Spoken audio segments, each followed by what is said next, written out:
Bonji, Eva Cordia, Eimear Burke here. Welcome to another Fireside Chat. It's our 98th, where I'm in conversation with a member of the Order of Bards, Ovates and Druids. And as is customary, I will start with the prayer for peace. Gomara Shiakon a fud na crinne, Gomara Shiakon in our Jaili, agus in our Jirha, Gunairi Lin in our Kijgarmaka, Gamij Buichas Jeev, Jeha Quivdaka, Spirit Quivdaka. May peace prevail on earth. May peace prevail in our homes and in our countries. May our missions be accomplished. We thank you, guardian spirits and guardian deities. As the fever of day calms towards twilight, may all that is strained in us come to ease. We pray that all who suffered violence today, may an unexpected serenity surprise them.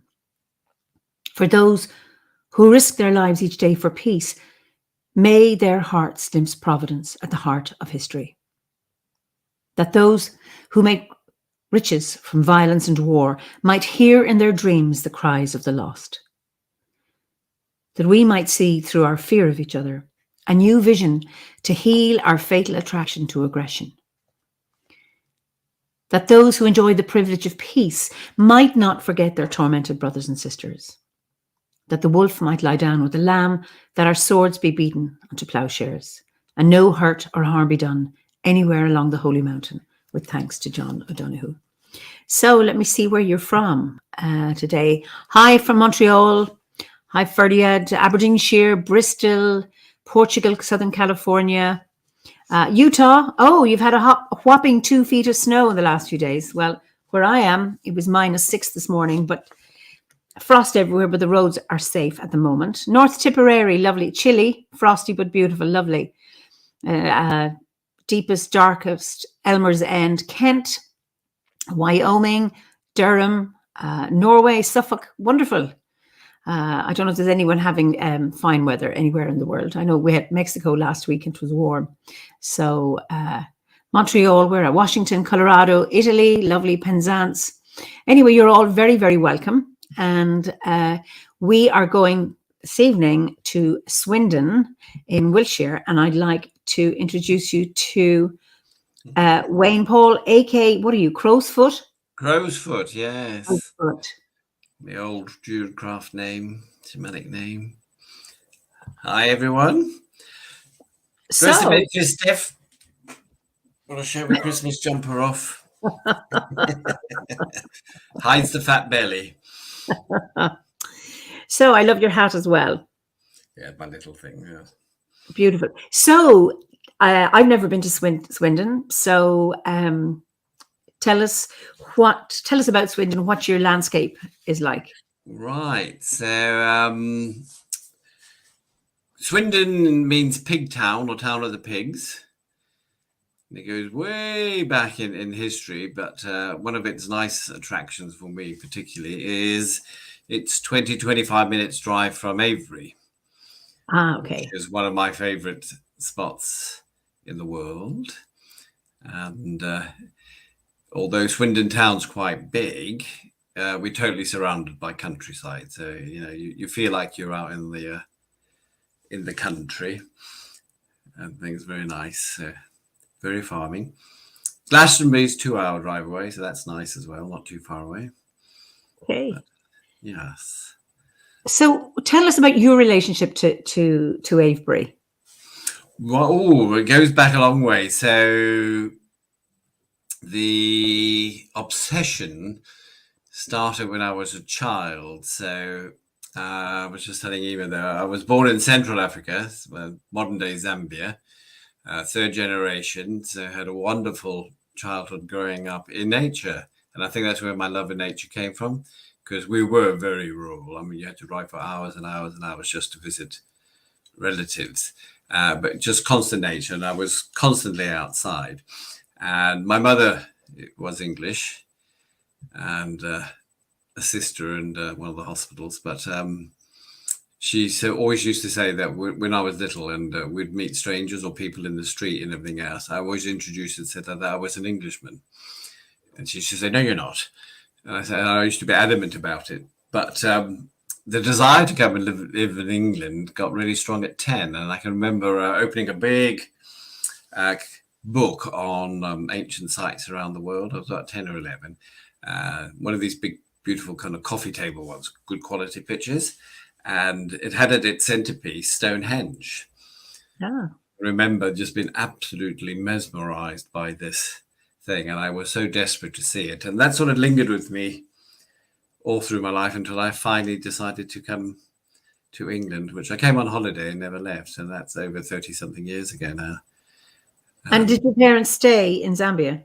No, we had immigrated to America then, to New Orleans. So I lived in New Orleans for 4 years.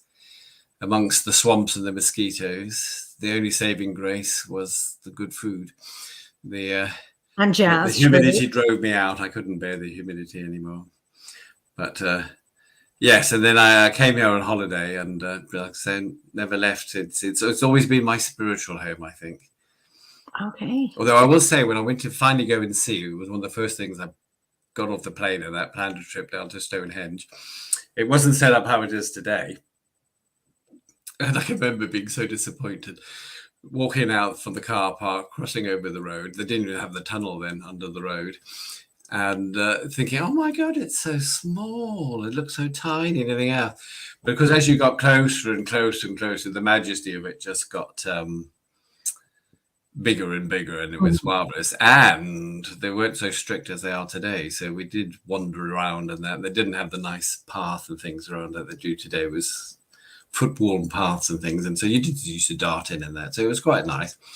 But it was on my trip home. At that time I lived in Oxford, and because I had to pass Swindon on the way home, and because on the way there was Avebury, so I thought, well, I'll stop with that. Didn't really know anything about Avebury, and I just went, wow. And for me, that Avebury was the spot. I felt far more energy, far more calm. I don't know, it's just magical, and I've been in love with Avebury ever since. And so when the opportunity came, I decided to move as close as possible to it, and so the first stop was Marlborough, which is still in Wiltshire. It was literally 10 minutes down the road. And Marlborough was a surprise, because I didn't realize Marlborough means the borough of Merlin, and at Marlborough College, which is for the aristocrats, is Merlin's Mound, and it's a third of the size of Silbury, so if you know how big Silbury is, and most people don't even know it exists. And there it is, this great big mound, Merlin's Mound, and it was fabulous. And at that time, the college let you walk in, you could go around because it's still a national monument.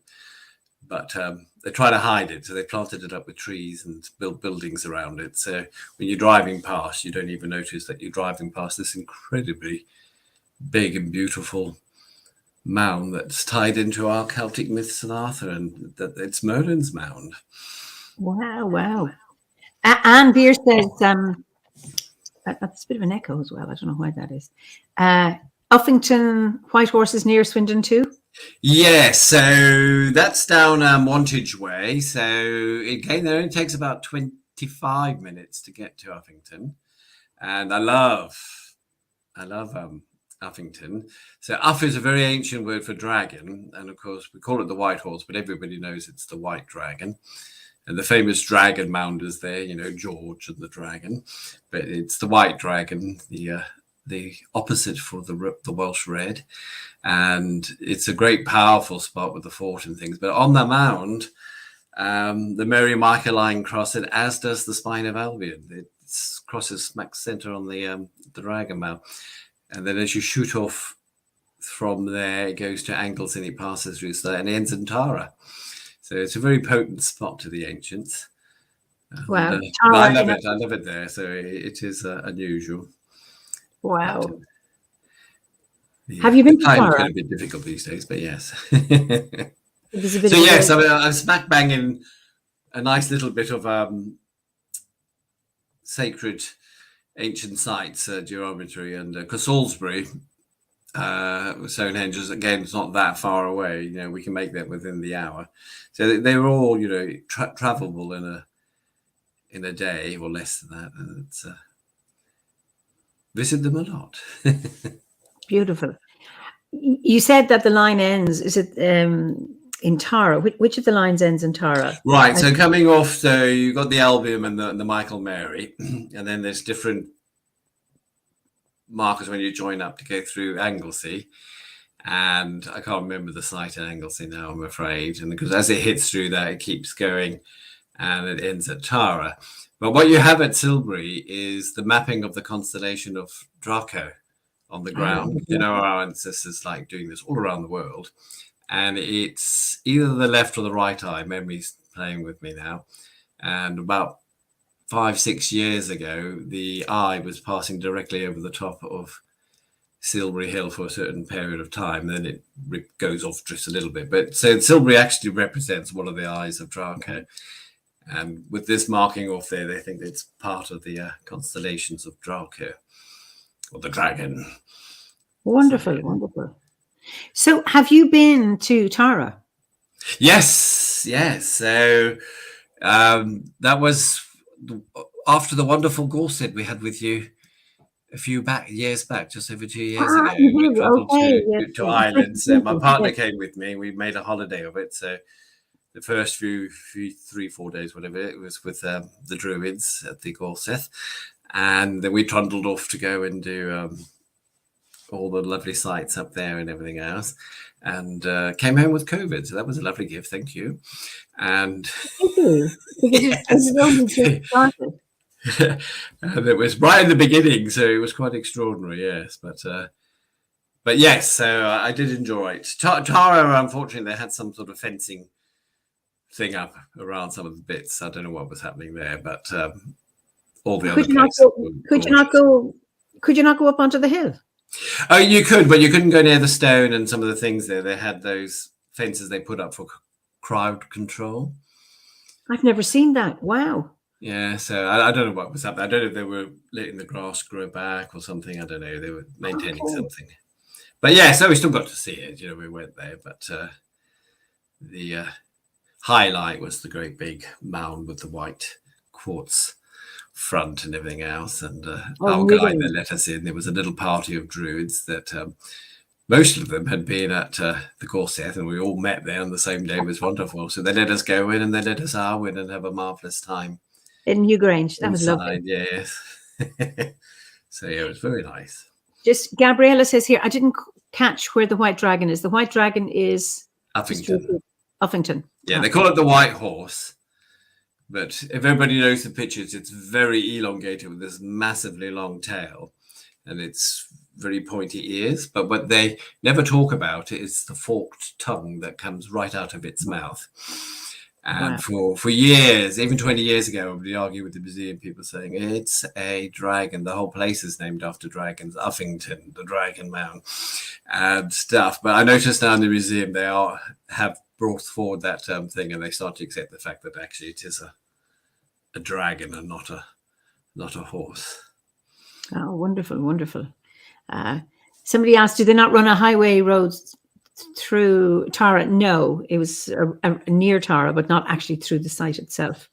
But it was a very controversial motorway that was built over lots of, I think, even unexcavated places, you know, that it was, quite a challenging time because of the route they chose, but not actually right through the Hill of Tara itself. No. So I just want to come back to, for you, Avebury, so many people say, you know, a lot of people say that who've been to both Stonehenge and Avebury, because particularly, you know, often there's a choice. We'll say at the last summer gathering, not everybody can go to Stonehenge because the numbers are limited, and others say they always choose Avebury. So for you, what is it that Avebury has that Stonehenge? I mean, I know this is a personal question rather than, well, objectively Stonehenge is this way, and Avebury is. What is it that touches you about Avebury that isn't not in the same way that maybe Stonehenge does? I think largely because it was a people thing. Because when you went to Stonehenge, there was always a certain volume of people. So I'm going back over 30 30 years now. And when you used to go to Avebury, even though they're built inside in there, it hasn't disturbed its energy. You know what I mean? It's very palpable. But the beauty of it used to be, you'd go there and you might be one of 3 people that were wandering around, and you could trundle off and do a little bit of ritual, and there was no one around in that. Where, of course, over the 30 years, I don't know what the figures are, but I'm sure it's pretty close that equal numbers go to Avebury and Stonehenge. And then it used to just be the tourist season when it started to get busy. But now, doesn't matter what day of the week you choose or what time of the year you go, there are always people there. But it still doesn't interfere in the energy. And I think because you have more freedom and you haven't got people stood there watching you and daring you to touch something, we can still go up and touch. You can still make contact and you can still do ritual. That's one of the great things that has changed. So when I used to go over 30 years ago and do a little ritual, as cars drove by, they would shout out abuse. Oh, really? And now we have people come up and they ask if they can join in. And the difference is quite phenomenal. But it's magical. I don't know how to describe it. It really is magical, and it has a great feel to it still. And the stones, of course, still sing at certain times of the month and stuff, and through the seasons, it's grand still. And it must be. I think it may be a reflection on the power of the place, that even though they've built a village, in the middle of it, that it hasn't actually changed that. No. The magic, that's incredible. Yeah. Well, it's the heart of the line, isn't it? So it's smack bang on the axis between the female and the male dragons, and they don't actually cross at Avebury. They come up, and it's near where the big pillar is, and they just run alongside, and then they dive down really deep, and then they come back up, and then carry on their fascinating journey. But it's exactly the halfway mark of the thing, and of course Glastonbury tours on the same axis, and I believe it ends at the Wash in East Anglia. But one of the marvelous things that happens astronomically, of course, is May Day. The sun rises at the Wash in East Anglia exactly on the line. Now with precession it's moved, so it's actually now the 2nd of May. So the ancestors knew the importance of this, and it's built into the architecture of this ancient site. I don't know what to talk about. You say I get funny there, but anybody ever had acupuncture and understand about the energy system of the body? Well, this is what we did. So our ancestors built the big bonfires through the winter coming up, which is like the moxie that an acupuncturist would do to open up the gates. And then, of course, when the sun hits it, it charges up all the dragon lines. And we still do it today. So the bonfires are disguised as Guy Fawkes Night. And then, of course, now on the 2nd of May, the sun comes charging down there and all those things. So even though they try chopping about and all the rest of it, it gets charged. Wonderful. Every year. Yeah, Glenn Paul Mendez says Avebury is a great place to ask for healing. And Gabriella says Avebury for me felt like I was being held in perfect harmony, that I had no issues, no problems. Everything was well in the world. Lots of peace and love. Yeah, it's a great peaceful place, and there's a lot of stones that they've acquired new names and new traditions, and that's great because things evolve. And we have the love stone and the sentinel and things there, and people go for those things. And the healing side is more the serpent part of the neck, which is now dissected by the road as it goes off to the sanctuary. Mm-hmm. So as you cut through the little gate there, as you come off the Tolkien, the ring there with the tree, not the Tolkien side, the other side, the trees. The very first stone in there is very popular for healing and things, and attracts dowsers of all sorts there. They love it, and because that's quite a peaceful one to walk down. As is the sanctuary. The sanctuary is a great place to go. Beautiful. It would be marvelous in its day.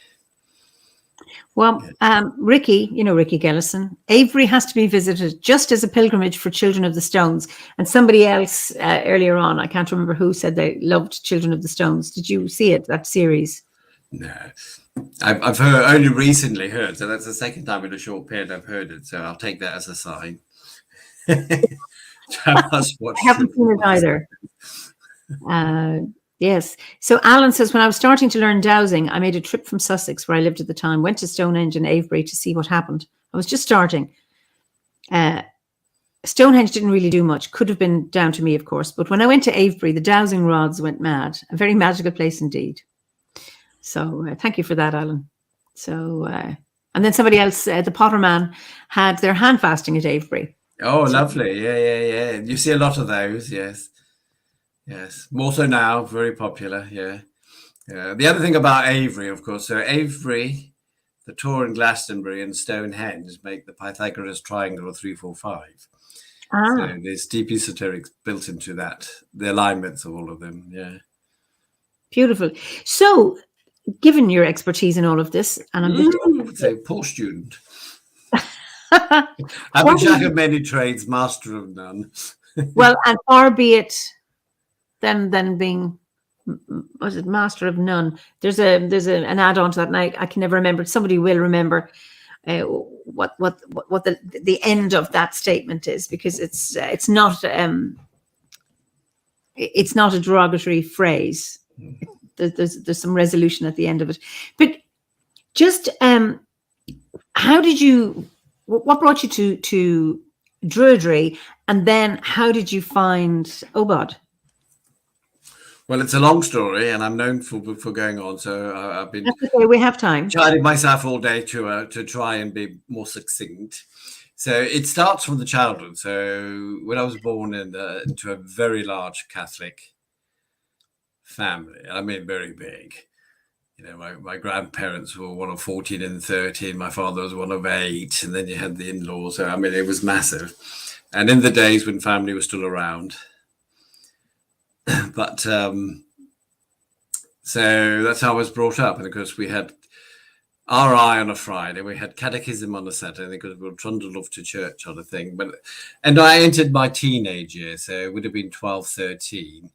I actually started to read it. I was more interested in the Old Testament and the history of it and things. And of course, Egypt kept playing and playing. So it gave me a great love for Egypt and stuff. But then, of course, I started noticing that what they were saying and what I was reading were not aligning. And, what I called the dreaded DDPs, dogma, doctrine, and policy, were coming in. It's like, not quite what it said.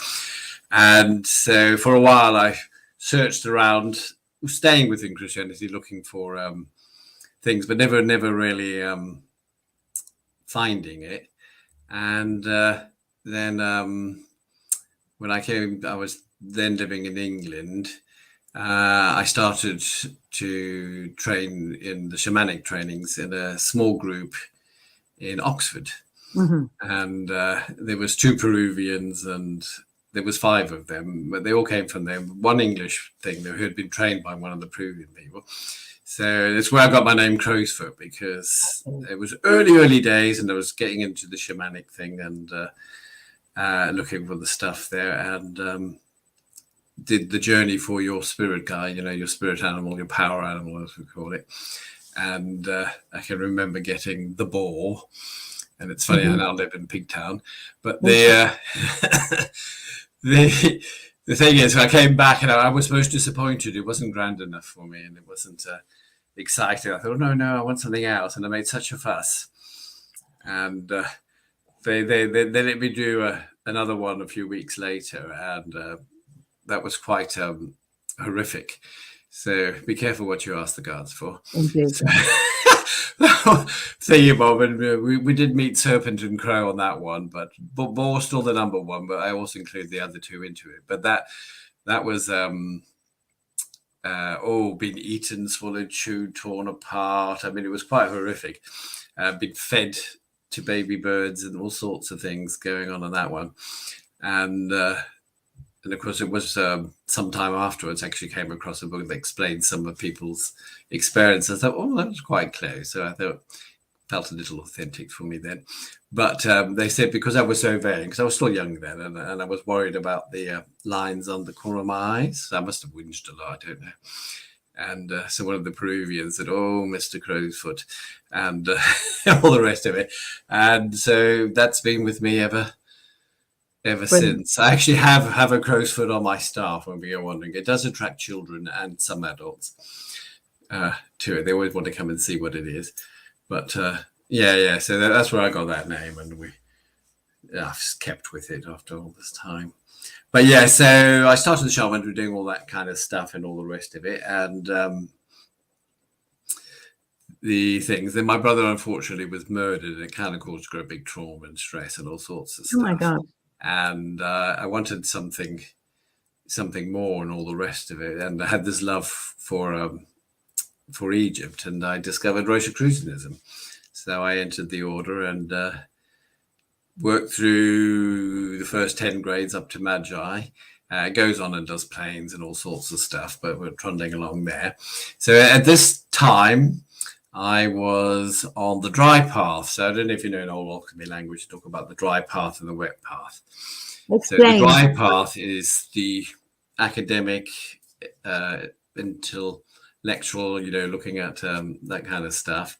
And then the wet path is the doing, when you actually do something. And so, but the two paths do eventually merge. So everybody starts on one of them, but at some point in their journey, they will actually merge. And that came for me in Avebury. We're having a 4 or 5 day shamanic thing there with people from all over Britain came down, big drumming thing. It was a very nice, great big period, set of workshops and all sorts of stuff. Lots of shamans, and so I was trundling around doing that. And then during one of the breaks, I went to have my lunch at the table there. I don't know if you've been able, we got a little picnic area and that. And I sat at this table with this two gentlemen that I had met, and he started to talk about Obod and the Druids. I said, "Oh, what's that?" And so he explained it. He said, "Well, come around the house and we'll do the things." And so I went around and I looked at it and I thought, "Oh, this looks absolutely amazing," because all the things that built up me, alchemy, the Kabbalah, the tarot, not very good on astronomy, and a whole bunch of other philosophies and things, I could see it slotted in really, really nicely. But what it gave was a bit more of a practical outlet as well. There was more doing in it. And where with the Rosicrucians, although we did have ritual and stuff, it's not very much doing. And unless you're self-disciplined, of course, which I'm not. I'm just a wanton wild child. And the so I joined the order in that. And by this time, I've been doing it. 15, 20 years had passed with the Rosicrucians and the shaman stuff.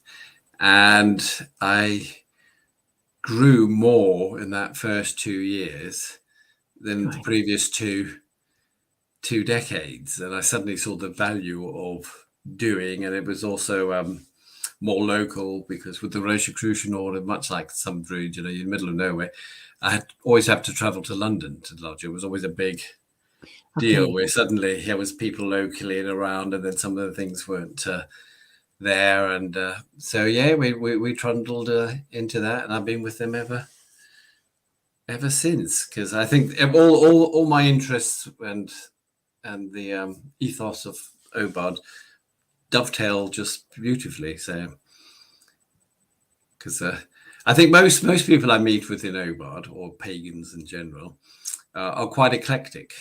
And it's there's just this nice lovely foundation that allows people to be eclectic in there, find what works for them, and merge it in and go off and be trundled, and all happening in a nice little community. Well, not so little these days, but yes. Not so little, but funny.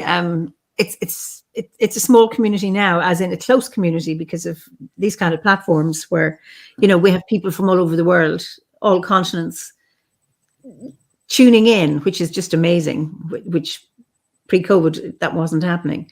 But it's lovely, that eclecticism that allows the members to weave in whatever tradition they come from into Druidry, and then make it relevant for themselves. For themselves, yeah.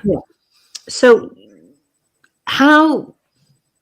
you're talking about the fact that it's a doing, very practice-based, local. And that's what I love about it, is that it's wherever you are. I remember the first book I read on Druidry was people have heard this many times, Cassandra Easton's book, The Modern Day Druidess. And she said you can be a druid in a city. You can create your own grove in your living room with 4 pot plants. And then, of course, we talk, a lot of the training is around engaging and developing your own inner grove. And that's what I love about it, that it's here right now in this moment. You don't have to get the train to London, or nor do you have to go to Stonehenge or wherever, that you can do it here. Now, it is lovely to be able to go to places of magic, etc. Yes. But that it's available to anybody who wishes to travel on that path, which I think is wonderful to have that accessibility. Yeah, absolutely marvelous. And of course, it takes a while, because in the early days, this is even pre thing, as you're building up your practice, I was very zealous and things that I was loading up, and I ended up, just loading myself with so many things and bowing down under the strain, and then beating up myself when I couldn't do a part of it and all the rest of it. And then as I started to practice more and do more, and then as time passed, you suddenly realize, yes, these things are important, but a lot of them are training wheels. You can take them off. And then the great discovery, of course, is when you realize you don't need any of that. It's all inside. And we are in the age now where, of course, we've had the lower part of ourselves dominating, and then the period that's coming to an end now, where we seek the divinity, whatever you want to call it, on the outside, that it's something out of you, to the realization that it's not, it's internal. You don't need to go out or either way, it is there, it's with you wherever you are. And that saying where we always talk about it but not really give it much thought is, we say we are the center of the universe. So when we look at billions of people running around on a geographical map, we don't understand. We talk about energy and moving out, you realize, yes, we are all the center of the universe. Therefore, you just have to go within. It's all there. That's right. And just takes a little digging. Pat says that's why the Bardic training seemed so simple until I went through it and actually did all the exercises and rituals, as opposed to just thinking about them. And then it was a totally different situation. Absolutely. It is the doing. And you can do that on the inner plane as well as the outer one. But it is the doing rather than just reading and thinking. Yes.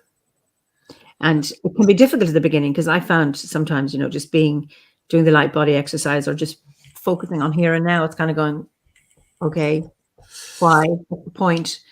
I'm sitting here with an ache in my back. And then the penny dropped. And now I get it so easily. But I had to sit down and sit there and put up with all of that discomfort and that resistance and that irritation with these stupid exercises until they became so unstupid and so important and so magical, And it opens the doors, doesn't it? You suddenly realize, all right, he has the light body, but you can add this onto it now, and you can add onto that, and it just takes and does different things. But like everything else, if you practice it, it doesn't make perfect. So that saying's not correct. No. So practice makes permanent, not perfect. So you have to make sure you're practicing the right things. And this is where it comes down to the individual, because what resonates with me may not resonate with you. Absolutely. And therefore, what I might be practicing is not right for you at all. But practice makes permanent. So practice is so important. Practice. But don't turn it into a beast of burden where you start beating it with a stick, because that's not good either. No, Anne says it's wonderful when the exercises or rituals become second nature and just flow. And I think it's the just flowing as opposed to just a habit, a mindless habit. It's that when you have that ease with it, and then magic happens, because then you're flowing. And there's many tributaries down which you can flow. You can go, yeah. And of course, the strength of the current builds dramatically, I've discovered, with your association. So as you start to understand, so you just say east, and you suddenly realize, it's spring, it's the rising sun, it's this, it's that. The associations just build and build, and of course, those wonderful images bring with them tremendous power. That's right. And you suddenly find that the energy compared, as your associations grow and build, just rises. And it's also at some point, it's like learning to drive after all the chaos of trying to do 20 million different things at the same time, you suddenly realize you're not even thinking about it anymore. You're just doing it. And so that's beautiful when that happens. So, all right, yes, we'll just do that. But the universe restricts these. Says, all right, now you got this bit all right. They said, how about this? Have you looked at this? And you go, well, what's that? And then it has a great habit of you teaching something and you go, oh, yes, I understand that. This is marvelous. And then it comes along and it gives you whole different things. Paradigm shift happens and you think, oh, God, how naive I was there. And this changes everything. And, of course, you suddenly think, oh, I was a bit foolish. But then you realize, well, no, actually, that was right for its place and its time. And so that was right there. But then it keeps moving you forward. You never, ever stop, I think. It just keeps moving you forward. Beautiful. Absolutely. So,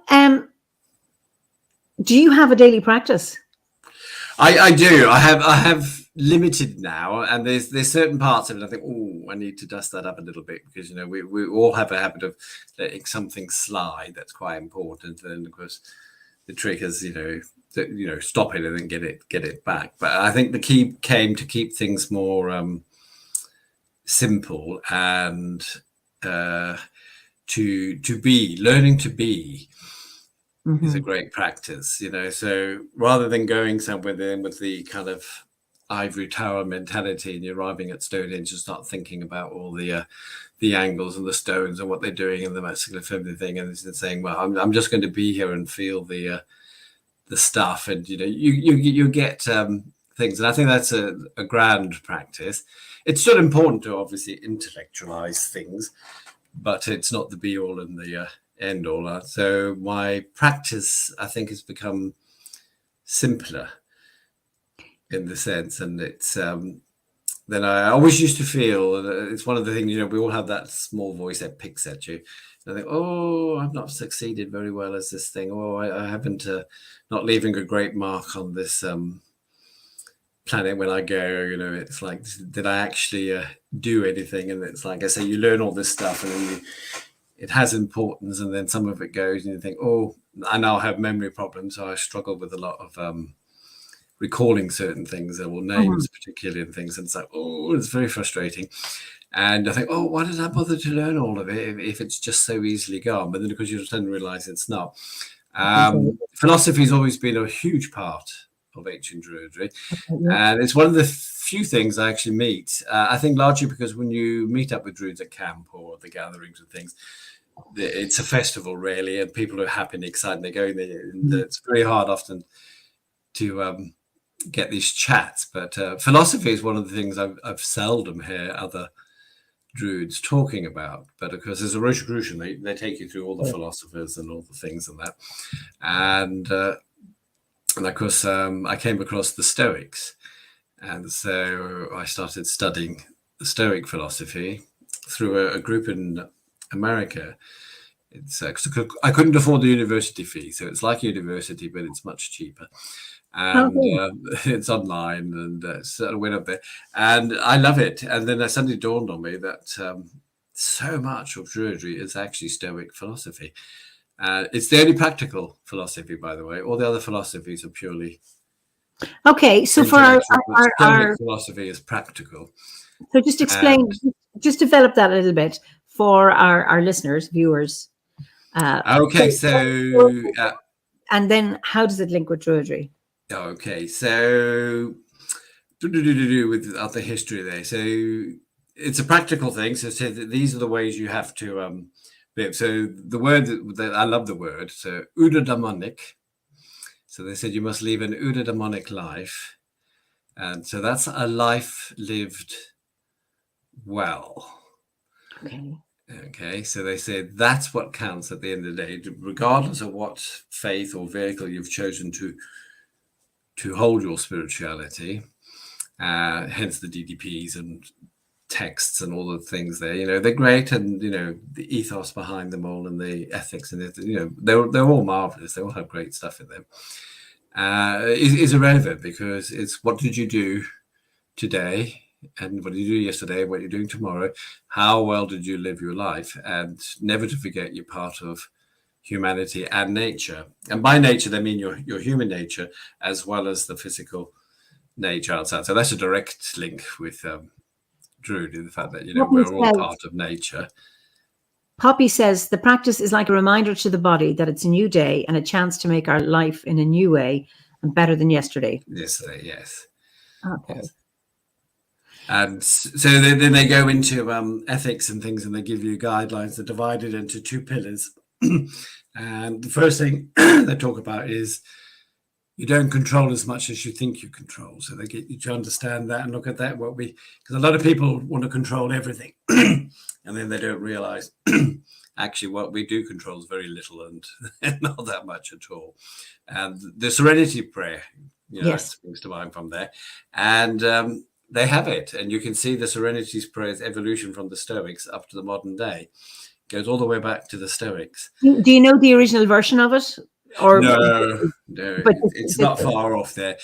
Today's version got a little bit more Christian, but it's very easy to put it into the language that suits you. But it's the core of it, it's absolutely. Oh, absolutely. Fine. So, we turn around and accept. So it's learning to accept the things that you can't control and blah, blah, blah.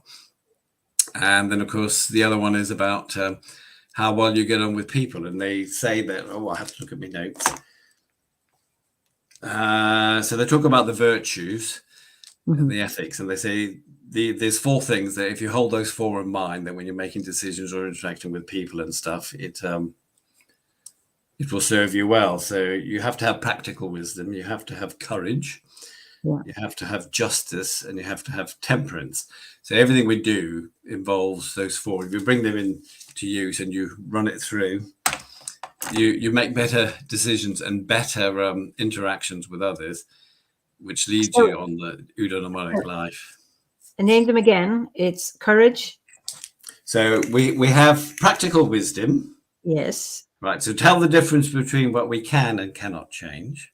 Okay. And then courage, which is not just physical, but first and foremost moral, is the courage to stand up and do the right thing.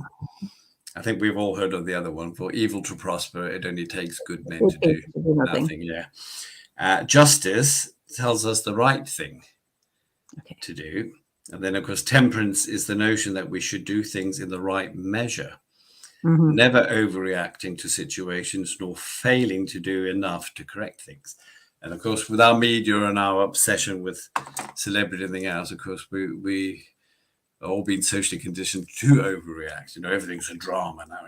Nobody has a headache anymore. They're dying with migraine and brain cancer. And it's so sad. But so then you start to work through those and start to say, all right, how do I bring that in? And there's great books, tons and tons of books on it, and things have little programs to help you with it. And then you move on to understanding your place in the world and that. And or without me notes, I can't say, but so I found it. It's linked with what Druidry is. That nothing clashes. It just simply helps. Then the other realization was we do a lot of Stoic stuff, and we don't know that it actually is Stoic. And I thought, well, there you are, thousands and thousands of years after it was put together. It's still in operation around the world in most cultures and things, and people don't even know, it's Stoic, because it's a sound principle, a sound practice, it works. And basically, we keep it simple. It means being nice, being kind, all the things that all the faiths talk about, being merciful, being compassionate, being of service. And all those things. And it's like, if you're doing those things, you're leading an eudaimonic life. And at the end of it, you can say, I live my life well. And of course, you living your life well is different to my my life well. And that's what's lovely, is that each one of us comes to a conclusion or makes decisions about what it means to have a well-lived life. Because even we just look at those 4 ethics, you have to investigate it yourself and find out what it is. What is courage for you? It's different. It's different for all of us what it means by courage, and then standing up for the right thing. But what is the right thing? What have you learned? Most of that we gain through. This is what I like about practical wisdom, because we all know the difference between knowledge and wisdom. Explain it, oh wise one. So knowledge is book taught. It's information passed on by somebody else. So you take it on board, either on faith or as truth. And most of us, unfortunately, we are socially conditioned, so we hear it. Where wisdom is what you've gained through direct personal experience. And no one can take away wisdom from you, or gnosis for yes. the old word, because you've experienced it. You know exactly what it is. So an example could be like Kundalini. You might read it, study all the different things, and say, all right, great, this sounds great, and all the rest of it. That's knowledge. Yeah. But until you've done the practice and the exercise and you suddenly experience it, and then somebody said, oh, no, this is absolute rubbish, you could be a scientist, whatever it is, saying, look, this other body works. It's like, well, I've had a direct personal experience. I know what it feels like. Gnosis, wisdom. And we gain our wisdom through our direct personal experience. Often mistakes. They're often painful. Yes. And I'm going to interrupt you for a minute. Some wisdom from Pat Booker. Knowledge is knowing a tomato is a fruit, and wisdom is not putting it in a fruit salad. I just thought add a bit of gravitas to the conversation. You may continue. So you get that practical wisdom, and that's the very first one that they give you, before you go on to courage and justice and temperance. And of course, that comes from life experiences. So the unfortunate thing is most of us have to age to really start gaining our wisdom and insights. And it's not just the interesting thing is it's not just experience, it's your reflection on the experience. Yes, because yes. Sometimes we will experience the same event in different manifestations. Yes. And still not learn. And then after repeating a particular habit or a pattern, you kind of go, now I get it. Yes, yeah. Well, I always call it the little black dot. I always refer to because I came through the Catholic thing and all that stuff there. I sort of went through a very anti-faith, so I don't like to use the words and things there. Although I appreciate the deeper teachings and the stuff in the faiths. I think so. Different people react to the word divinity or even God, because. To me, it's an it. It's of neither gender because it can't be. It's energy, so it cannot be male or female. It's both and things. But if you say God, then people, all, particularly in the West, automatically think of a father figure sitting in judgment. So I try to. I don't always succeed.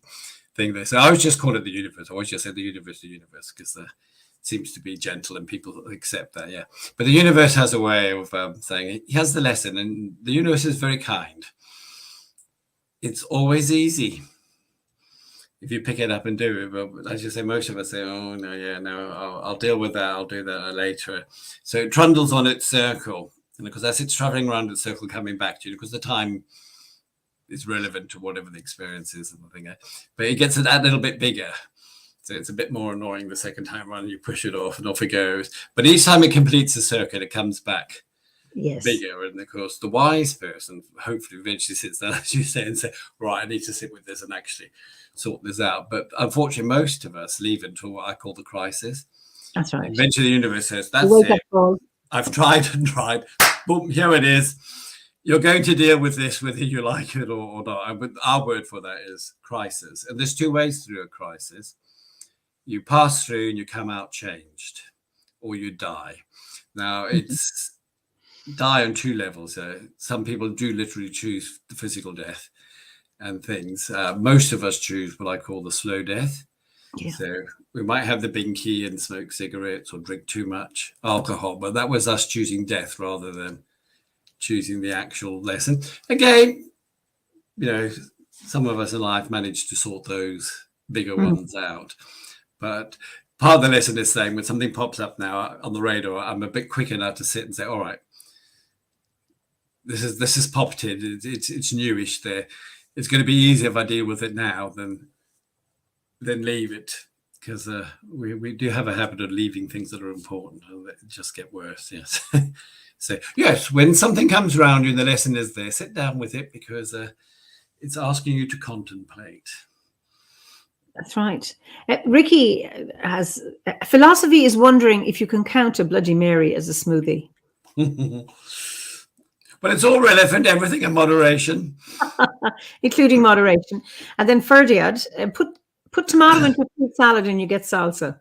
So, I mean, and that is a really interesting thing, that how you may destroy a fruit salad, but you create a salsa, and how you, from making one choice, maybe not the best decision, and then it's reframed as another fascinating inspiration. Or sorry, that's inspiration, says Ferdiad, but that it's a different experience, and that can be really, really magical. Yeah, and you suddenly exposed to something new that you just never knew about before, never existed. Right, yeah. And I love salsa. So. And Mad says, I've heard it said as receiving the lesson with a feather, a brick, or a sledgehammer. Yes, it's like, do you choose the feather or the hammer to deal with this issue? You know. And I have yet to meet somebody who has given me the hammer, but yeah. But they often end up with it. This is what I find fascinating, right, isn't it? Yes. Yes. All want to be Thor. Yes, exactly. So Anne says, yes, being adaptable and seeing the good in whatever happens is so valuable. It is. Yeah. Well, it's one of these things, easy to say, very hard to do, particularly if it triggers an emotional response in us. So, and of course, the stronger the emotional response, the further away from rationality we often step. But yeah, easy to say, a bit harder to do. But like everything else, as you practice it, that's right. It gets easy, and you learn how to start to avoid that. Or, you know, they say, oh, it's water off a duck's back. But again, that's said, it's very hard. But, you know, you have to learn to actually, it's not personal. I might be believing it's personal, but it's not. They don't know me. They don't know these things. You know, let it go. So there's unless it's something you have to stand up for and say, actually, this is not correct behavior here. You know, things. But again, it's reflecting on that. Is this something is this a hill I die on, or is this something I let go, or something I can do something about? Yeah. So Honora says, when life hands you lemons, make lemonade. Pat says, when life hands you lemons, put them in a gin and tonic. So there are choices. So when has Druidry supported you? Oh, okay. Well, I think the big support came from the going through each of the grades, and like I say, starting to do these practical things suddenly opened doors, and like I say, things grew quite much faster than the previous decades. In fact, you kind of got kind of faster, and then sometimes you have to say, "Oh, I need to sit and take a break from here," because that side of the spirit, it's hard to describe, isn't it? My spiritual yearning, it was so overwhelming. I just wanted something, you know, just wanted it. And I thought it was going to come in the form of a mentor, you know, somebody would arrive. The teacher. Would be like the Merlin things and do all this marvelous teaching. I'd be the happy, grateful apprentice, just soaking it all up. And I just kept searching and searching and searching for that. And built up a big library and all the rest of it. And then it dawned on me one day, actually, nobody is going to show up. Some people are lucky. Some people do get people who show up for them. So not to say this is the norm. It's, you know, your own path or whatever your fate, I use that word very loosely, is. And then I realized, oh, actually, I'm getting a lot of teaching and stuff from the books. But it was when I started doing it practical with other druids and stuff, then it's like, all right, you know. And then so that was great support, because you don't get that from the books, and of course, so the people within the things, you know, like minds, you know, birds of a feather. And so they'll have, even though some of them have very drastically differing views, there is this common ground that holds and allows you to do that stuff. And so it just kept trundling along through that. And then, of course, you evolve and different. My library now only consists of those few books there, although new books keep coming in. And I think it was during the Bardic grade somewhere along there, I looked at it because I was obsessed with it. So my dining room used to be my library, and I had filled every single wall in the library with shelves and things so I could get as many books as I had, thousands upon thousands. And that came through doing the work, understanding the psychology that when I was at school, people said I was stupid. And that used to annoy me. So one of the main goals with my library was to say to people when they came, I've read every one of those books. Yeah. And as I started to understand, well, actually, that's not the thing there, then, of course, I had to learn to release that. So I took thousands out and sent it off to charity. And then when I moved from Marlborough to Swindon, I did the same thing again and just kept what I considered the books that you go back to because there's reference, there's knowledge in it that I don't hold so much, and you go back to look something up and get it. Plus, new books keep coming, and as you can see, they're starting to stack up now because I'm running out of shelves. But, yeah, I'm familiar with that. But you know what? It's such a relief to realize, and you hear it cognitively, but you have to take it in. Is that it's not about how many books you've read. It's not about how much you know. Yeah, and it comes back to this thing. It's how well are you getting on with people? How well are you getting on with nature? We have a small little group. The Grove, unfortunately, now is disbanded because I had health issues last year. Not so good this year, but much better than last year. And so time and effort and, like I said, the memory don't work. But there's still the core of us that started it originally, 12, 13 years ago. We still meet. Oh, lovely. And, we do stuff. And I forgot where I was going with that now. Yes. It was generally how has Druidry supported you? You were talking about people. Yeah. So within those, the three of us, we, like I said, we work together and things. So it's still alive and it's still going on, but it's very, very different work we do now compared, because, we've been through the Groves, and as you say, you do the cycle thing, you adjust and you learn and you bloom, and then of course we age, and mortality enters the picture and the frame, and we start looking there. And so we always talk about any encounter or experience that we're having with the certain group is that, like I say, sometimes when emotion strikes, unless you practice how to step back and just allow, I call it riding the dragon. Yeah. And in my human design gene keys, apparently I experience it the most intensely in my makeup. And their gene keys. Can you just explain to our viewers what you mean by that? Okay. I think our viewer from Colorado will know this, because I'm thinking the viewer from Colorado is one of my Druid friends in America. And so it starts with the human design, which is modernized some very ancient, I don't know what we'd call them, things. So it's the Kabbalah, it's the I Ching, it's astronomy, and brought them up into the 21st century by combining them. And I love those three because they're thousands upon thousands year old. They have shown no sign of going away. And I always say, if something doesn't work, it soon dies. And the only reason they're still around is because at some level they're working for people and things to this day. And they brought it in, and it makes it more modern. It's a bit more broad and easier to understand that, when we are born, we come imprinted physically, because we know this now through science and genes, that we all carry a very specific pattern that has been stamped with very specific energy. So one of the prime ones being, where was the sun when you were conceived at the time you were born? Because it radiates very specific positive, negative, and neutral energy. So we know it mutates the cells. Science tells us this, it mutates us. But also people at that time get a similar mutation. Hence we can say, people are Aries. They're going to share lots of cake, but you're still an individual. You'll still have other things. And then quantum physics discovered the neutrino. It's the smallest mass known to us at the moment.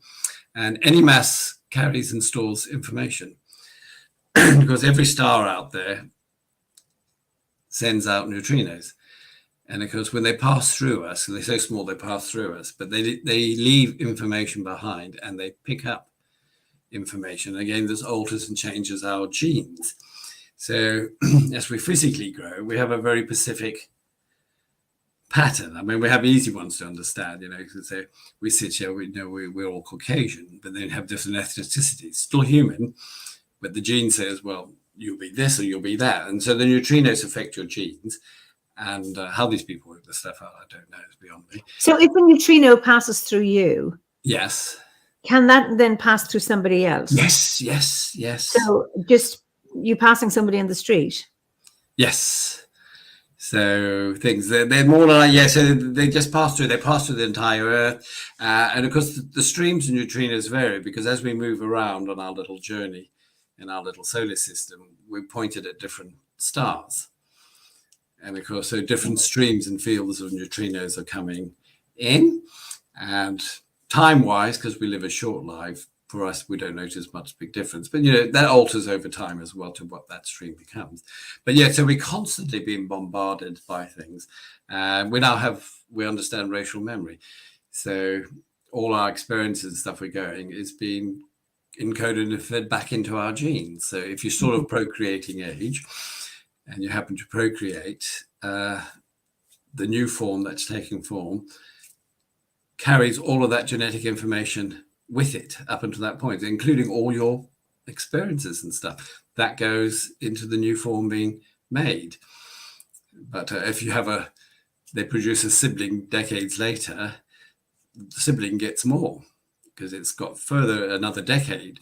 But so we now understand, that genes play a far, far bigger part than we ever imagined. But not only that, in our design. So if you understand your design, so I liken it to a beehive. So if you were designed to be the queen of the beehive, that's what you must be.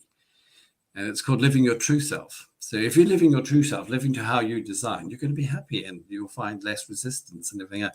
And the moment we shift off from our true self, that's when we encounter problems and hassles. And the question is, how do you know what your true self is? Your parents can decide for you. Well, now, Wayne, we've always wanted a doctor in the family, and we would like you to be a doctor because you're very bright and you're very brilliant and you did very well in your A levels, and I think you should go to blah, blah, blah. Or, and then you follow that path when it may not be your truth. So how do people, I'm interested in what your take is, and how do people know what their true self is? Well, there's the easier way by studying your design. That gives you the pointer straight away. Okay. And again, it's not like it's totally set. It's a range, so it will suit. There's choices within that, so you always have choice. But it says, well, you'll be better off as somebody who works in nature. So you could go down the line of being a vet. You could go down the line of being a tree surgeon. You could things, but your design suited you for that. So if you're doing that, you're going to find happiness. But if your family's forced you into becoming a doctor or a banker, we know that they end up depressed and everything else. So suicide rates are very high amongst the merchant bankers, and people, going the doctor things, they have shorter life and all that. If you're doing something you don't like and you're not designed to do, it's just a bad thing. And then hopefully you find the courage at some point to say, this is enough and I'm going to actually do what I want. But social conditioning is very strong, isn't it? We worry about bills, we worry about this, and we worry about all sorts of things. But but again, the slightly harder part is you could be joining like the order of working your way through the grade. So you're discovering through internal work and reflecting things what you start to resonate with, what works for you. You say, well, actually that doesn't. And then you become a bigger question, a bit more philosophical. Why do these certain exercises? Because as you're keeping your notes and as you pass through time, you can say, well, actually everything you do with this side of the equator looks very, very well and works well. Whenever I wander over to this quarter of my chart, things don't. And, so you can earn that way. So I believe everybody does an astrology chart at some point.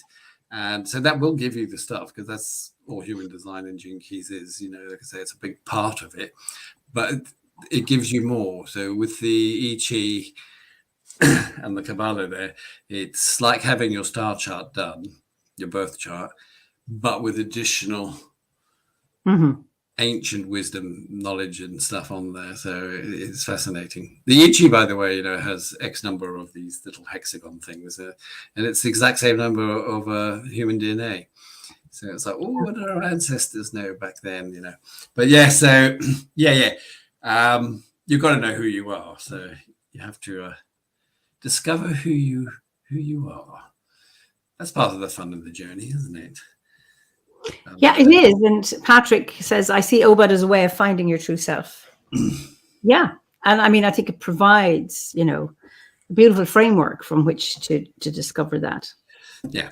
And hopefully, through your love of philosophy and burgeoning thing and accepting others to be how they are, is to eradicate black and white thinking, because that's culturally, particularly in the West, drilled into us very hard. So we have to learn. That's one of the first things we have to stop, is black and white thinking, that there's 50 shades of grey between all of that. And the Druid philosophy is that between any two extremes, there is a third point that will balance it. And that doesn't mean it's the center. So if we had a straight line, so that's the dead center. So in the sense, but right, but between those 2 points, you can find a third point, and as soon as you find it, it neutralizes and balances that thing. So black and white thinking is not good, but we need to know the extremes, because if you don't know the extremes, we were talking about sobriety earlier. I have been drunk in my life, and I spend it so far. So those are the two extremes. You can say that was really, really drunk and really thing. So the wise person, when they're drinking, learns, by the time I've had third, I'm starting to get a bit loud and a bit silly. Possibly this is the time I stop. That's my third point. Somebody might be able to go a little bit further. But the fool, of course, would just keep swinging between the extremes. So not a very good example, but there's always a third point, and it balances the equation. So what has been your greatest achievement? The thing that you're most proud of? Oh my goodness! Well, like I say, one of my little monkeys in the back thing is I always think, I haven't achieved an awful lot. So, but then of course there's different planes, isn't there? So if we look at the material world, I can look and say, I was a pretty good manifest in early days, grew a business, developed it, blew thing there. It, from my perspective, was, it was like a millstone around my neck. But from the world of thingy bobs, we were in profits. Therefore, it was a successful business. I employed nearly 60 people, I think, and and I paid them better than stuff. There, I was looking at new ways. I ran an academy. It was hairdressing, by the way. So thing. So I had an academy where we taught them right from apprentice, and I wanted them to have all the things I didn't have, and I was ripped off when I was an apprentice, a young hairdresser. I made all the money for the salon, and the boss kept it all, and you got a pittance given to you. So I wanted to address those things and balance that. So on one level, that was kind of a material success. Although, like I said, from my perspective, it didn't feel like that, because you were battling with VAT, you were battling with tax bills and all sorts of stuff. And there was always drama, and my goodness, can girls fight? And so I'm not being sexist, but, largely female population, and oh my goodness. But from a spiritual point, it was interesting, because you started learning about dynamics. So if we had 3 to 5, it always stayed balanced. As soon as you introduce in the salon a team of 8, they split into 2 groups, and they used to fight with each other. And then if you introduced the 9th or 10th, it found a new balance. And so there was awareness beginning, dynamics, you change the number and things change. It's like, why shouldn't it work? It's the same protocols, the same thing. But interesting thing. You have frozen on me.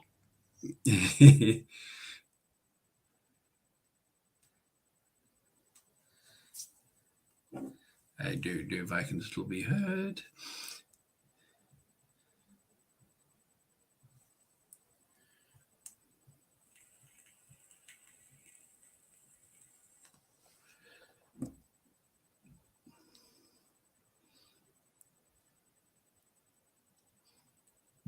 bliss.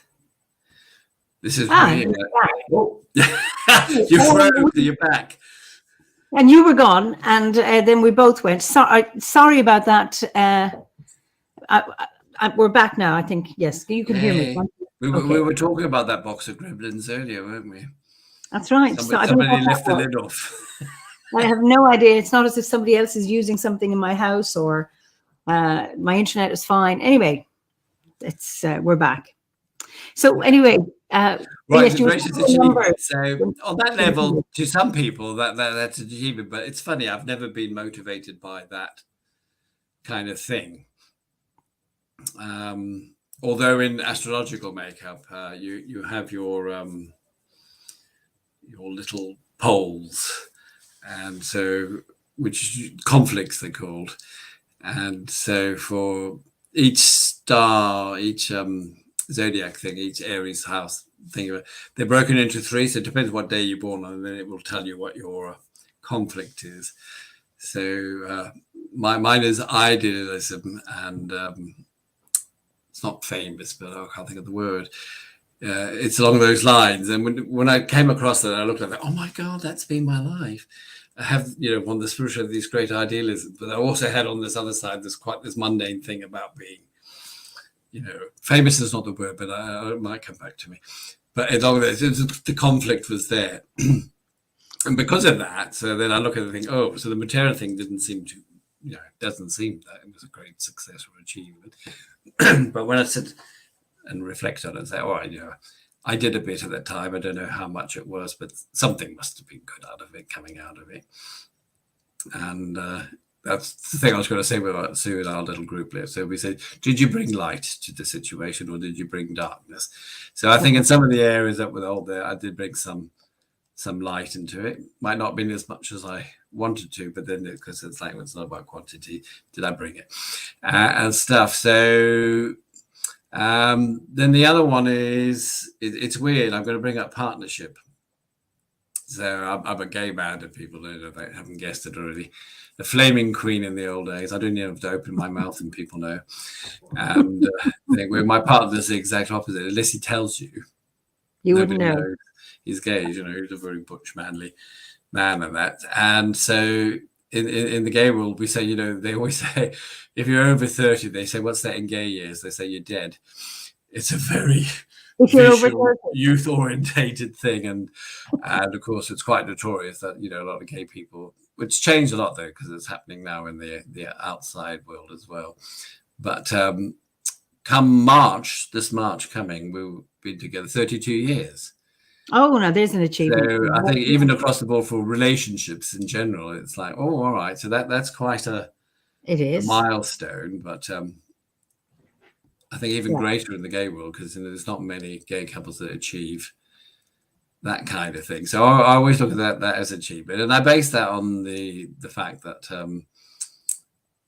I was more philosophical, understanding that when certain things were happening and things like that, I was able to step back and put the eudaimonic life into practice and the things, and say, all right, let's have a look at that, because it's like, well, why do relationships last? Well, the key is, of course, you have common ground, and it doesn't matter how big or small that common ground is, as long as you tend the common ground and honor the fact, and this is where Obod's great, is that makes us a couple, and it gives a shared thing, but we allow room for the other to be the individual who they are, and also for both parties to understand that it's neither one of us jobs to make the other happy or fulfill every need, and that you have the right to seek that from another source, as long as you keep tending the common ground. So that's one of the achievements I would like to.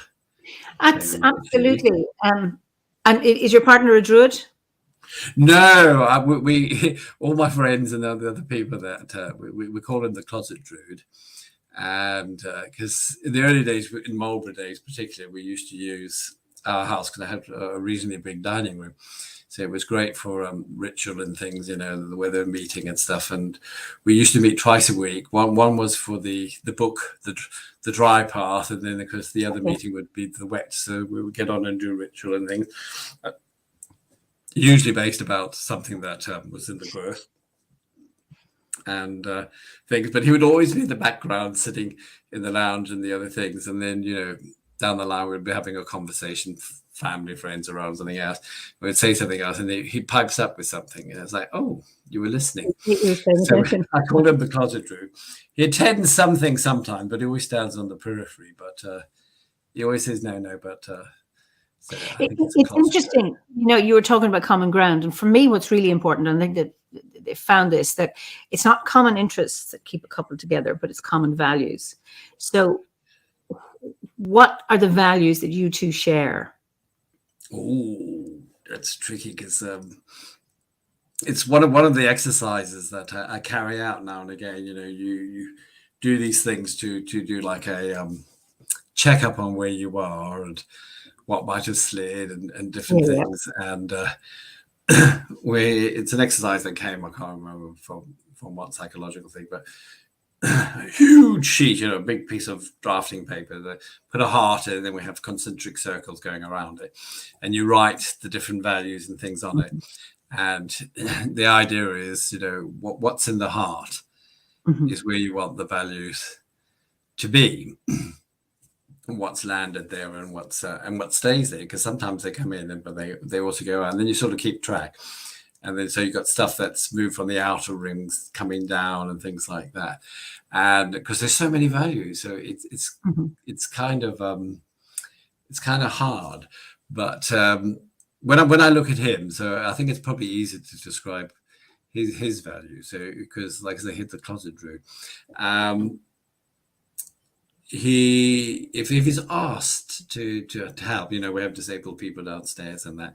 And they only have to phone up, and he's downstairs in a flash, and he sorts out whatever it is they do. And they call not a lot, but it's not infrequent either, and things. And so that would slightly annoy me. It's like, we were just sitting down to have dinner, and he'd drop off. So that's what I love about him. You see, it's like he just drops that. But I can see in his family, his mom and dad do similar things, having, they pass down something. So there's a shared value like that. We both love animals and nature and that, although we approach it differently, So camping's a big part of our lives because there's the love of nature. But of course, I approach it slightly different. I see opportunities for ritual, going off and doing something else which he doesn't do, and things there. The honesty is a tricky one. These are the basic ones, but he can be exceedingly generous, which is a great value. And I've always been very, very generous, I believe. And of course, that covers it. They become an umbrella, don't they? So, are we generous with money? Are we generous with time? Are we generous with service and things like that? Yeah. And are we bringing joy? Because those kind of things. So yeah. So in that sense, we do share a lot of those. The values. They are very similar. Yeah, there are some slight differences. So, but of course they're good. Yeah. So we need these points so you can find the balance between them, and that. So he's better at managing money than I am. If it was left to me, there'd be none in the pot. He knows when to say no. Great. So, because I suppose it's important to have enough core values that are similar to allow for that difference, and then allow. Hannah says compromise, communication, and care. And Gordon says having a cup of tea, and I know, and it's not about the tea; it's about that shared time together across the table or opposite sides of a fire, sharing each other your small defeats, your small triumphs, the nothings, the somethings, and having that time to share and being, I am interested in you to hear your story today, regardless of how profound or trivial it is, but it's what's important to you, and having that, I think, a fascination with each other. Yes. I mean, it's the art of being, isn't it? Yes. Yeah. And being is, again, was one of these complex umbrella words, isn't it? So many layers of it. But it's hard to describe, isn't it? I think there comes an energetic resonance through ourselves. I don't know what, when you meet certain people, there's just this resonance and connection. And you get to a stage when you realize that, quite often we can sit in the room together for hours and not say a word to each other, but the entire time has been an extremely pleasurable thing. Absolutely. And if one was to leave, you would suddenly miss it. It's like, just being. That companionship, that silent companionship. Yeah. And with it comes affection, or wanting the best for the other and delighting in their achievements. Yeah. Well, luckily, I don't know if you've come across the model when they talk about, couples that come as the gardener and the tender. Yeah. So luckily, from my perspective, I'm a garden. Oh, very lucky. I found a tenderer. He is far superior in that ability than I am. But so I'm very fortunate. I experienced that in my life as well. It's very nice to be well cared for. I really, really appreciate it.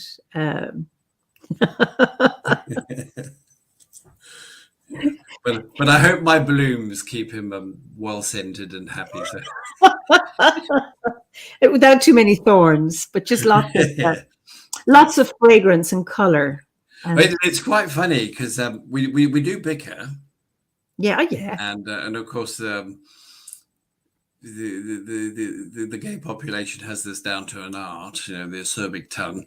Although over the decades I've learned to through the eudaimonia life, say, well, actually, temperance, what's right, what measure, that kind of thing. Yes. And things, that's the strongest thing. But I think because I had a very troubled childhood growing up, I don't do confrontation, which is not necessarily a good thing, but again, learning temperance on that side of things is that I physically would not allow something to explode, you know what I mean? Because this is what happens with shout. So very rarely is the harshest thing that happens, I think, in our household is tone. Then something's really, really upset there because my tone came out with the tone there. So all right, but we both learned, okay, this is something that needs to be checked and investigated. But so we put great effort into that. I've had friends, been around for dinner parties, 8 people at the table, nice posh thing, they're doing things. And the host started to have a fight. And they argued a lot. They were a very interesting couple. Loved each other dearly, but at the same token, the friction between them. And the next thing, one's running out, doors are slamming and screaming, suitcases and clothes are coming down the stairs, and we're all trying to eat our wild mushroom soup like nothing was going on. It's like, oh dear. And I think, well, we don't behave like that. But yes. Yes, that's I prefer a quieter way of dealing with it. Anne says, I love Wayne's playful and insightful choice of metaphors. It's from the 60s. Don't do drugs. There. So, what's the most reckless thing you've ever done? Oh, I don't know. I think that's very tricky. Whatever you feel sharing. Yeah. So, I don't know if one tops or another or not. When I was younger, I didn't seem to have a fear of heights, which things I was always climbing up onto the roof and then up onto the chimney, which was I look back now, was almost like an acrobatic act or something else, because you had to go up the slant of the roof. The chimney was quite big. It was at least 30 foot, the top of it off. And the only way I could get to the top was that I had to go back and then fall forward with my hands up and then slowly stretched until my fingertips just got hold of the rim of the top of the chimney, and then I'd pull myself up to stand on this chimney just so I could throw the action men down with the parachute. And so, I was always doing things like that. And I would climb the tallest fir trees and then just get to the top until the tree bent, the big pine kind of trees, and then let go. Because all the branches stopped you. You could scratch them there, but they stopped you from hitting You go boom, boom, boom, boom, boom. Yeah. But now if I go up 2 flights of stairs and I can see down the well, I'm like, oh my God. Like I say, mortality comes. So when I was young, I was typically areas was quite reckless in that thing. I've got lots of scars and things, bumps and falls. But this is all of the young boy. Yeah. So the teenage Wow. years and then the reckless thing. So it'd be physical in the mature life. I don't know. It's hard. They say, "Oh, I don't think I was a reckless person," but like I say, because I didn't like confrontation, so I would avoid situations that could get a bit tricky. So we won't do that. So risk might be there, So I took risks for things, but I think the reckless kind of things was when I was younger, and like I say, there was no sense of mortality. And I look back, I'm like, oh my God. I used to go into the sewers, and we used to buy the candles, and we used to have my friend and my brother, and we would go because where the junctions of all the different drains came in, they were cathedral-like, these big cathedrals underground. So they were absolutely magical and marvelous. But sometimes to get to one, some of the drains we went through, you were on your tummy and literally only had an inch above your back. And we would crawl, and it would be like, 15, 20 minutes with this candle crawling down the thing. I thought, God, if we got stuck, nobody would know. We were there, in the sewer under the ground. These pipes, I take it these pipes were empty? Yeah, well, yes, we did have one experience because we made a fort in one of the smaller cathedrals because that was easier to get in and out of. So we had blankets and butter in case we burnt ourselves, which of course we've now learned is not the right thing to do, and all sorts of things down there. And all these rats, it was like a Indiana Jones movie, suddenly came charging through one of the pipes, and we're like, oh my God. And then there's hundreds of them all rushing through, to be followed by a huge amount of water that suddenly poured into the thing. And we did get out, but again, one of those things, if we got drowned in there, nobody would ever thought to look for us in the sewers. But so yeah, to me that's reckless. But risk-wise, yes, I did take risks. So you probably had done your fair share by the time you reached adulthood. Yes. You'd already kind of worked out. I was very Aries, yes, but. Yeah, I have taken risks. We set up our own business. It was a big risky. Was your partner in the business out the building, out of our house, and stuff like that. It's like, oh, we could have lost it all, and things like that. And even setting up the relationship in the early days, we had to take risks. So I talk about it nowadays, but I didn't talk about it then. Because. For 35 years and more, I've been HIV positive. Okay. And because that was a death sentence.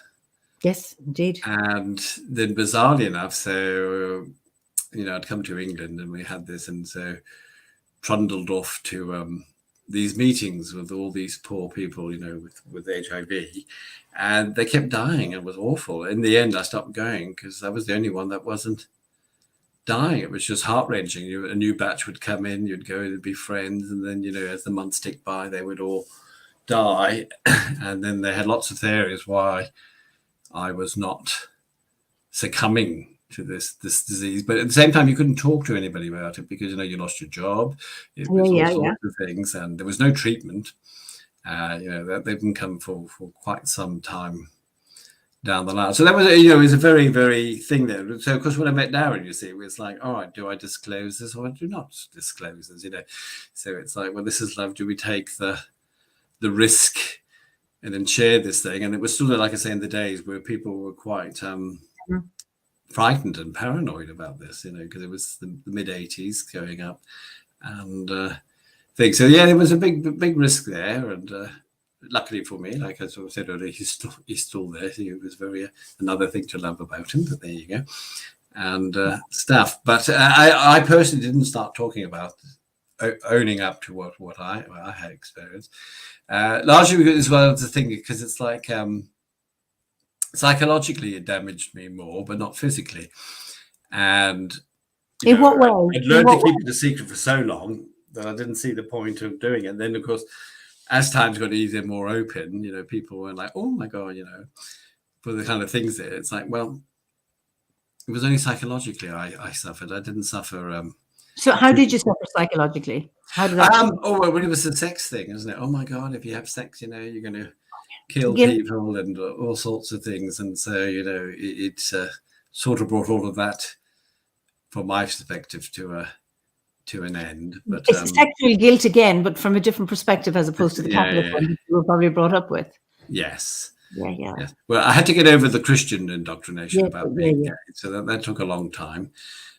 And then that came along, and it sort of put me back there again from a different thing. And it was So that was I think a big risk. But yes. Gabriella says, I think you can add one more thing to the achievements: being your true self and growing your true self in a harsh world. And Albie says, do you know Albie, Bruce? You do know Albie. Yes. Anyway. You were brave and courageous and still are. And so Hannah has a question. How did you feel when you found out? I assume that means... I was... because, I was only in my 20s. Oh, you were young. Yes. I was very young, yeah. So I was only in my 20s, and I just left New Orleans to move to England. And I still had my green card. My family were there.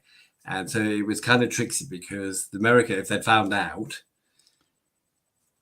they would have slammed the door shut, because that's what they did back in those days. And that, so, like I said, it became this very secretive thing.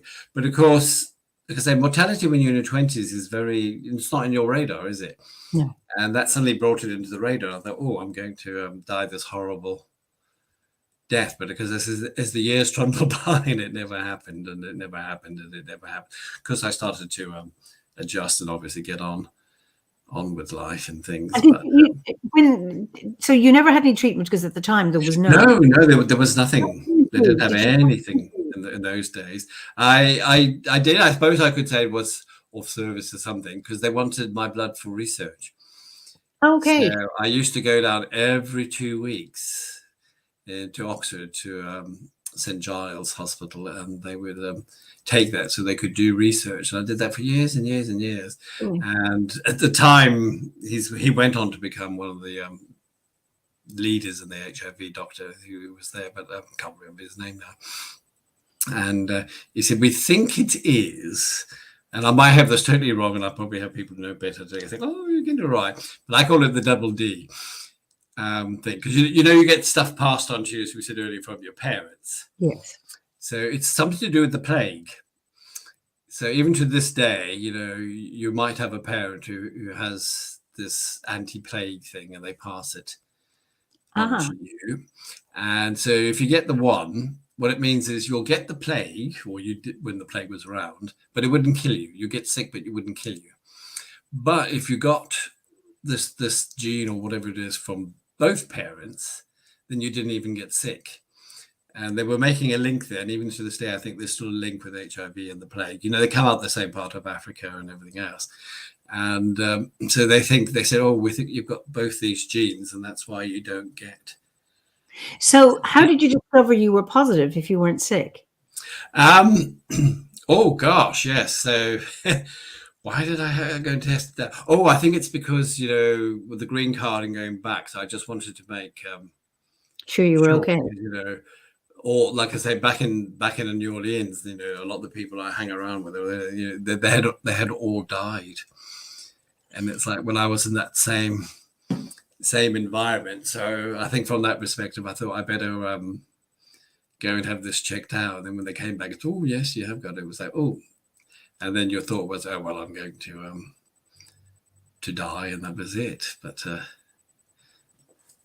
very graciously from the universe, because I've trundled on over 30 years. They have found others, so I'm not unique.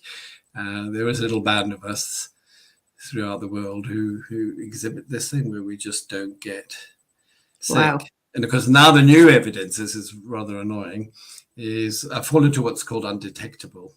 I have the anti thing there, but it's in a measure that's called undetectable, which means it's physically impossible for me to pass it on to somebody else. And I go, oh my God, if I'd known that knowledge in the 20s, I could have had a different way more fun. a different life, yes. But it's like, well, there you are. What is, what is. Wow. That is just amazing. Absolutely an amazing story. It really is. So I know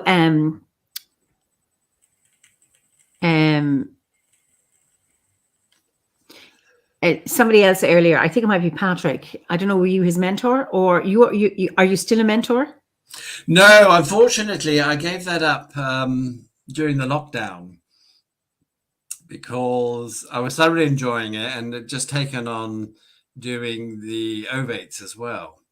So that was nice, a new branch, different thing. I had to hunt around for old notes and things and put it out. And it's a fabulous job, but it's one of those things that's like buses. So you get all these students, vast majority you never hear from. You get some that drib and drab, and then you get some that are quite engaged in the process. And then, of course, you're waiting for your emails and the stuff to come. But it's like the buses. So weeks could pass where you didn't actually have anything to do. And suddenly you get a week where it's like all this stuff came in, and you sit down and crack on with it. And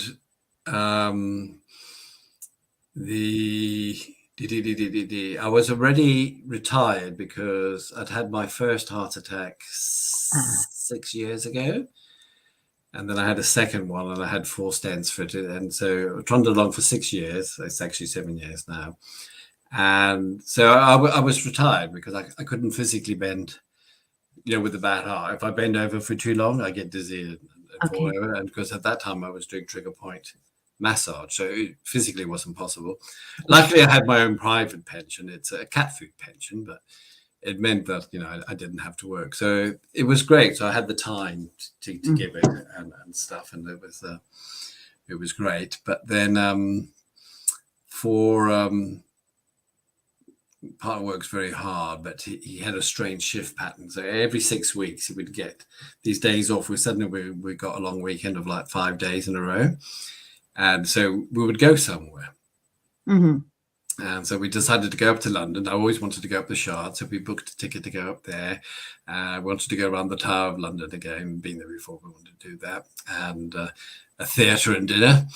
And so we planned it there, and we drove in. The traffic was horrendous. Parked at the car park, got out to take the suitcase up to the thing, and I said, I think I'm having a heart attack. And he said, oh, anyway, so we got to the thing. I said, I'll lie down. Anyway, I lay down, and then I woke up. I thought, well, I'm feeling much better. That's all right. It was just the thing. Went to the theatre. I thought, oh, not feeling so good. Anyway, in the morning, it was fine. Then we trundled off to the Tower of London, which was fascinating. I think there's a TV series on it because we watched it. It's a fascinating place, very beautiful. And by lunchtime, I said, it's really, really hurting. I think we need to go back and should call the ambulance just to check. And I was supposed to then be flying on to the Netherlands for 2 weeks with my Dutch Druid friends over there. And it was in the afternoon, so it was like 2 o'clock by now when the ambulance people arrived. They said, we want to take you into the hospital. The ECG was fine. I said, do I really need to go in? Is it all right? They said, no, it's best you go in and everything else. I said, well, that's going to be at least 4 to 6 hours there. I said, we'll be out in time to go to the Shard, because I never left. So, and we discovered 2 were blocked, and the other 2 had furred up more. So they couldn't repair one. They said that needs a bypass. The other one they repaired. They repaired it, and so this was October. So I then had another one in November, another one in December, 5th stent fitted, and thing there. And of course, that brought us into this year. But during the course of that, I just couldn't think, and I was on I'm on so much medication. It's interfered with my my memory, and so some things can be easy, some things don't, and all the rest of it. But at that time, I was exceptionally tired. Since the 5th one, touch wood, I'm trundling along quite well. So that's been this year, but then I got COVID in April again, and unfortunately it causes sticky blood, as the doctor called it. So I had to have antivirals, had to have it intravenous because I can't, with the medication, can't have it another way. So that was 2 weeks there. It wasn't hell, but it wasn't pleasant. But it led to 2 non-stemic heart attacks. So April was another 2 weeks in hospital with 2 different heart attacks. But since then, touch wood, I'm trundling along and I can walk up stairs now and a little bit of hills, and I can walk further. So I think it's hopefully settled and trundling along. So we'll see how it goes. I might call up and say, oh, I'm feeling fit again. I'll take it on. But the mentoring was great. And yes, if it's a Patrick, who I think it is, then yes, his wife. It was his wife who was the thing, and great. And I got to meet them this year, so that was great fun. And unfortunately, it was well, but it was nice to see them. Yes, and we're still in touch, and they have a nice grove in Colorado, and lovely. With the magic of Zoom and that, of course, we can now jump across all these divides you were saying earlier, which has opened up these new possibilities. Yeah. Oh, absolutely. So, what would you say you're grateful for in your life? Oh, it's very tricky. I can remember reading something Philip Gargon had said, and I don't know if it's a precursor to the Gwers or would have popped up in there, where he's talking about how fortunate we are in Britain that we can pursue these alternative spiritual practice and things with no hostility. Where there's so many places in the world today, that to try and practice this would just be, you'd have to do it like the old Christians, I suppose, in secret and everything else, and pray that you don't get caught and things. And so I've always been very grateful that living in Britain, for all its flaws, every country has them, it's still, I think, one of the, I'm not talking the government, so it's a different thing, politics is a nightmare, is the people are brilliant. And I did read this amazing thing that, the British are the most charitable nation on the planet. Individually, we give more money to charity than any other nation on the planet. Really? More than Irish people?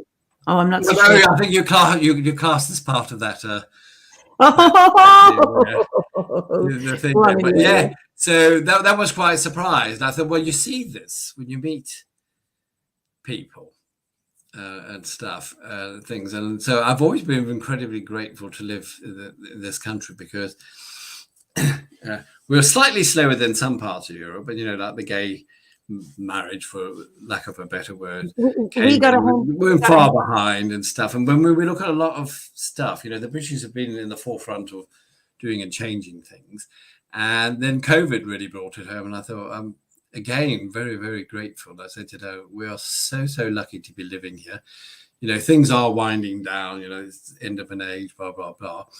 But then I keep thinking, like, especially with this cold weather, the poor people in Ukraine, when they have much colder temperatures and they've lost their power station, their heating. And I thought I was dying when I just went to scrape the ice off the windscreen this morning. And I thought, how do you live in something even colder without heating and that? And I thought, oh no, very grateful too. Never missed a meal in my life. You know what I mean? That's right. Been fed. I look at all these things and I think, well, actually, I've had a very, very good life, compared to so many on the planet. So in that sense, for however the universe has worked and put in here, I think, yeah, we've got our trials and tribulations, and they seem big at the time when you're doing them, then you grow and you move, and it's like, well, actually, overall, it's been a very, very lucky, bountiful life that I've had so far. So I have to pick you up, Pat Booker. Oi, she says, that's Northern Irish. Northern Irish, yes. And she says, so I think that's where the most generous donors were, but also the slowest gay marriage. So not all perfect, she says. But down in the south, we were the first to have women priests in the Church of Ireland, and which would have included Northern Ireland as well, and first with gay marriage. So a little bit for Ireland, that is just amazing. Absolutely amazing. Well, they're two very, very magical islands, aren't they? Something very, very special Oh, about yeah, these I love islands. these islands. I love the Mm. climate. I love the fact we have 4 seasons. I know it's cold at the moment, and I'm wearing, another layer. And somebody had mentioned they saw the steam coming out from my tea. Yeah. I just love to be able to feel that cold air. I like to feel cold. I'm not obviously freezing, but I love the climate, and all weathers. And I adore it. And people say, "Oh, what did you leave America for? You would have been thinking about." I thought, well, they're crazy for a start. No, they're not. They're lovely, and people. It's the same. People are lovely everywhere in the world. I've never met things, but there are things. The humidity, I just couldn't cope with it. No, I'm not a humid person either. They said, "Well, you're from Africa. It was hot." I said, "Yeah, but we had zero humidity in there, and it makes the world of difference." So when I came to England, I loved the grey skies and the green fields and lots and lots of trees. I do love being in trees. I'm not a plain person, I like to see them, and I like to see the sun, but from the shadow, looking out, or dappled sun and the thing. So it suits me. When people moan that, it hasn't been that sunny today, I think, well, actually, it suited me to the T, that one. I always blame my Scottish genes. Very fair burn. I have the same skin, but I love sunshine. I love blue skies. It always improves my mood.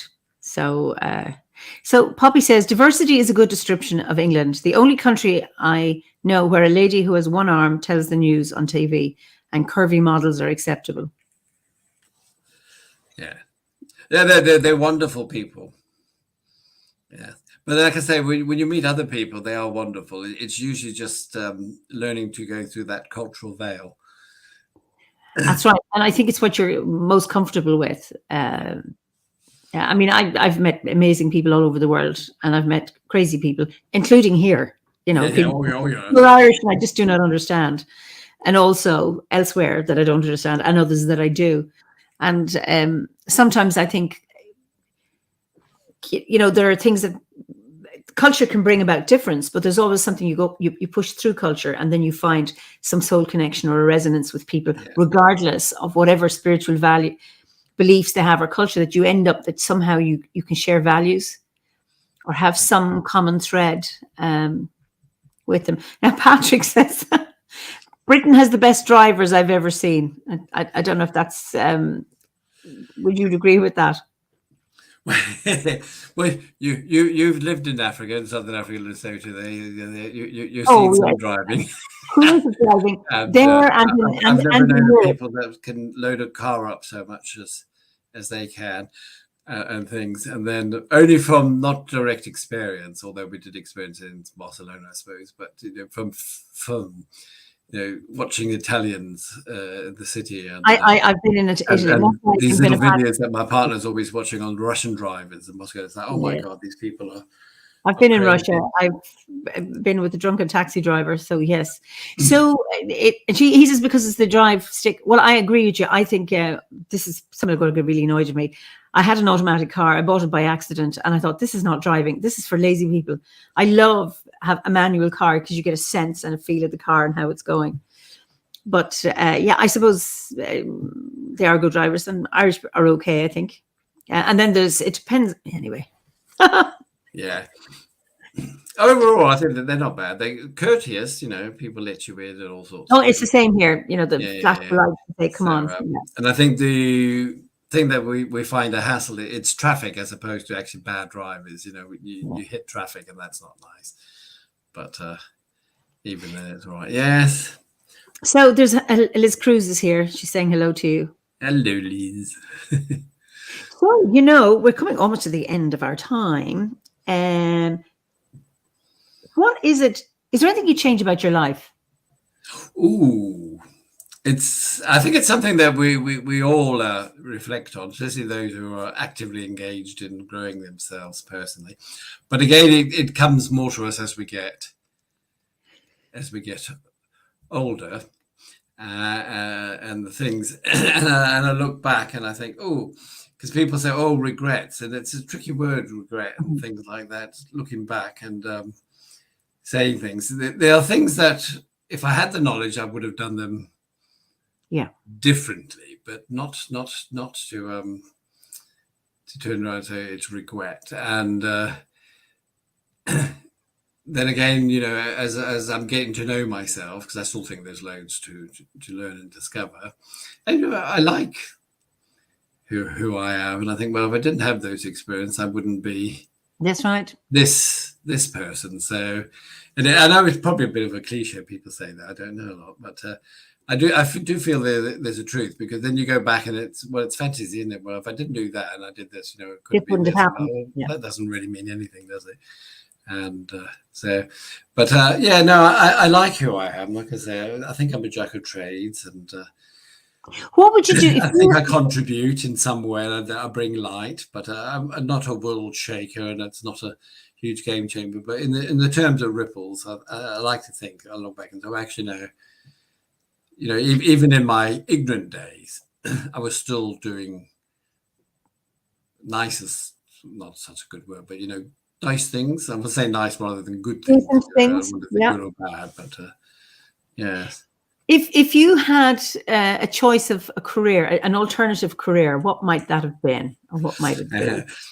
Well, I had several. So right from little, I was going to be a vet. Like I say, living in Africa, growing up with all the things, I just love animals and things. But that changed at 14. I had to take my duck in. I wanted his wings clipped, because he kept flying over the garden wall into the road. And of course, it was some crazy vet, and he was trying to cut the elbow and actually physically damage it, rather than, I thought they were going to trim certain feathers and that would be it. So anyway, I snatched them off and said, no, but there was blood. So I was like, oh, blood. And it was at that point I realized I would not be able to be a vet because of the blood. So then I thought, I'll teach. And I was going to teach. And that stayed right through school. And then I was 17, and we were sitting down with the headmaster, and he said, well, of course, you want to teach, which means you'll have to go into university. So you need these whatever A levels here. So there was another year at school. And then I can't remember, it was 3 or 5 years at university.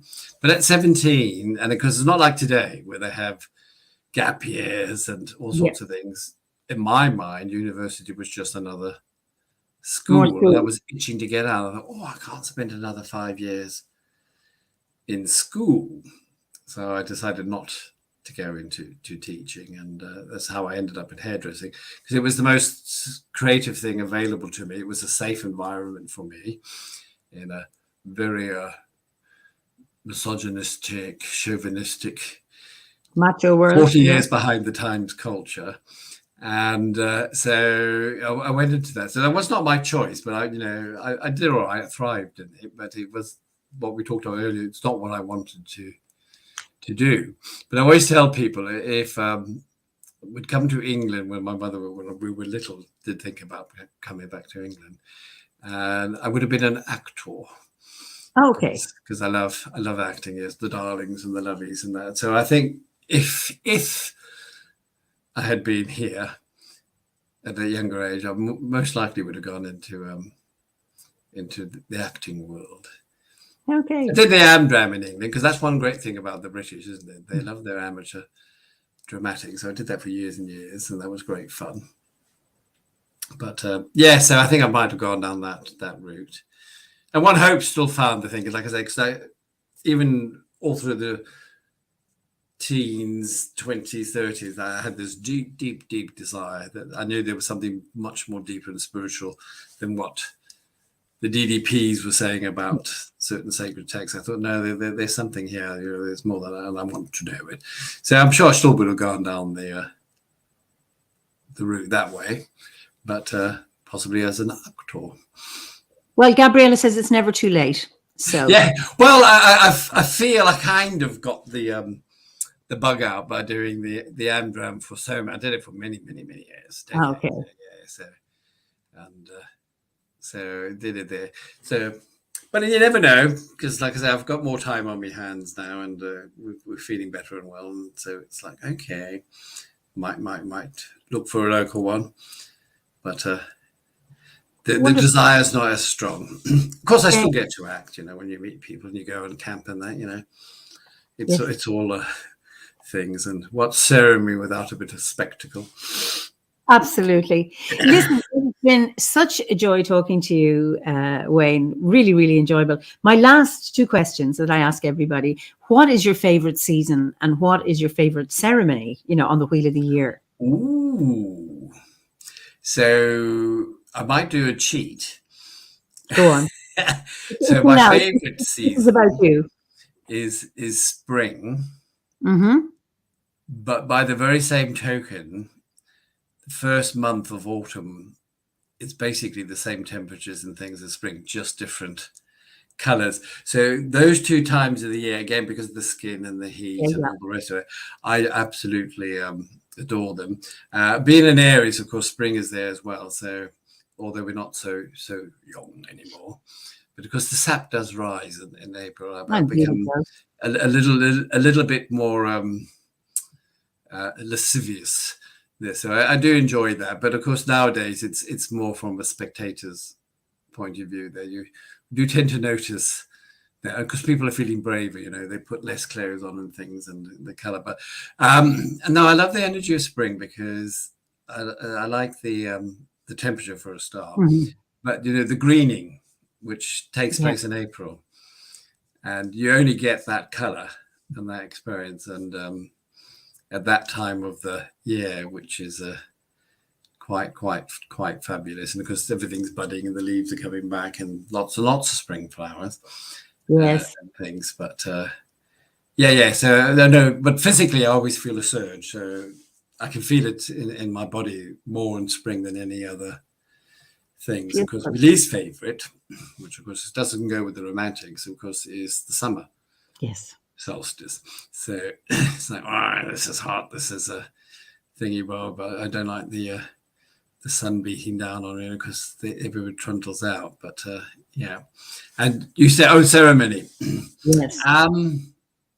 So if we're just doing the Wheel of the Year, oh gosh. Well, the first favorite certainly is Samhain. Yes. Yes, and then that's followed by Imbolc,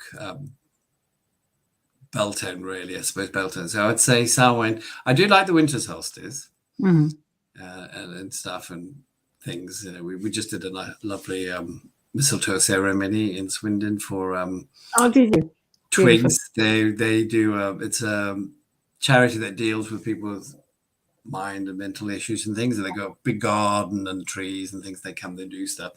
And so we started doing that there. Then COVID came and they called up this year, won't you come in? Please come and do this. So we trundled down and did that. So that was nice. So in that thing there, you got the mistletoe, then the winter solstice, which is my preferred one over the thing. And then that leads into the wassailing. So there's a weird little stretch of stuff there. That's nice. But by far the most, I think it's because it's camp. Is Samhain. So, but I like it on all its levels. So I like it on the fact that you can dress up, you can camp. There's this festivity. There's even though it's evolved, from European stuff going over to America, coming back. It's great, and this is the way it should be. But I still think it's fantastic, and I like the fact that we do have children going trick or treating now. When I first came to England, the British just didn't do that at all. But then I also like this Samhain because we enter into the ancestor thing and that, and I do like the ancestor work and doing something a little bit more serious than that. And then of course for the winter solstice, 12 days of Yule, we like to collect our divinatory cards leading up for the next year. So it's a big part of my tarot stuff. So we like that. So it's been absolute. I'm just going to read some comments. Somebody said, wait a second now, just loved it. A lovely, great evening. What a delight has been to listen to Wayne on this chat. Such a wonderful conversation. Now, you are teaching us as we sit here learning from you today. That's from Tara. Excellent. Thank you. Wayne, it's lovely to hear you. Thank you for an awesome chat. Just what this hermit of the hills druid needed. That's from Natasha. And Taimi, who's in Finland, it's -20 there. So that's some temperature. And great to hear your story. Wonderful to hear your story, Wayne. A very interesting man. He has a great voice for an actor. So you're getting lots and lots of compliments and wonderful talk. I've thoroughly enjoyed it. Thank you both so much. So I'm going to just thank you so much, Wayne. It was just, it's been a pleasure. Thank you for asking me. So I'll allow you to say goodbye, and then I'll send you back, and you stay where you are, and then we can look at the comments. So I'll say goodbye to everybody there. Well, thank you all for coming and staying. So that's a blessing, and your lovely comments. And I'm glad that Annette, I think, is there, and Liz and Albie. So there's a few people that I know, so that's nice. And I thoroughly enjoyed myself. Thank you very much. Great. So I'll see you in a few minutes. So thank you all for your wonderful comments. And again, I always just love how you contribute to our conversation. And we're coming up to Samhain. So just to remind you that we will be having our winter gathering this Saturday starting at 9:30 a.m. UK time, and which will be on all day. We'll have some wonderful speakers, and our theme is diversity within Druidry. That's a little, I don't know if that's a spoiler or just a little carrot. And we will have our ceremony in the afternoon or in the evening at 7 p.m. and then followed by a nice dead fudge. So hopefully you'll be able to join us. And if not, just blessings for the solstice and the season. And I look forward to seeing you again next week when I'm in conversation with another wonderful member of the Order of Bards, Ovates and Druids. So until then, Iwa agus, I'm saying good night, but good afternoon, good morning, or if you're listening to a recording of this, have a great day. So until then, until we meet again, slán go fóill.